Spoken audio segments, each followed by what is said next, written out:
Raajii simachuuf daandiin sa'atii afurii ol cufamee ture. Guyyaa kaleessaa 26 ji'a torbaffaa bara 2007 shaakkisootti sababa'anii magaalaa sana seenuuf daandiin sa'atii afurii oliif cufamee ture jechuun Raajii Jooy Ciroo kan jedhamu dubbateera.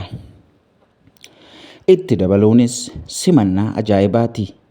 Jaalala hawaasni naaf qabu irraa kan ka'e naaf taasifame jedhee waa'ee simannaa sana irraa dubbateera.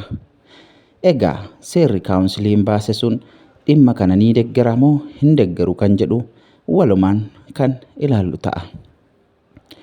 Egaa wanti kun wal simachuun gaarii ta'ee otoo jiruu garuu immoo akkamittiin ilaalama?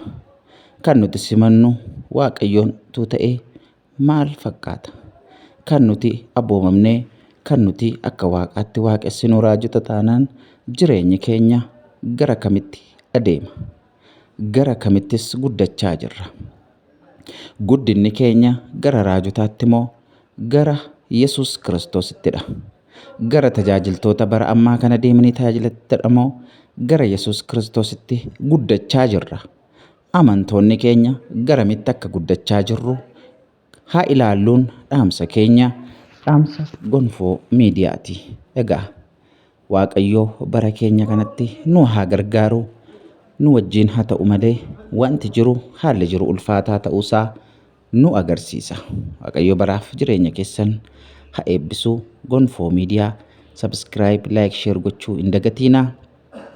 Amantoonni hundumtuu lafa jirtanitti Waaqayyoon kadhadhaa, Waaqayyoon amanadhaa, Waaqayyoon dhugaaf hafuuraan waaqessaan dhaamsa keenya eebbifamaa.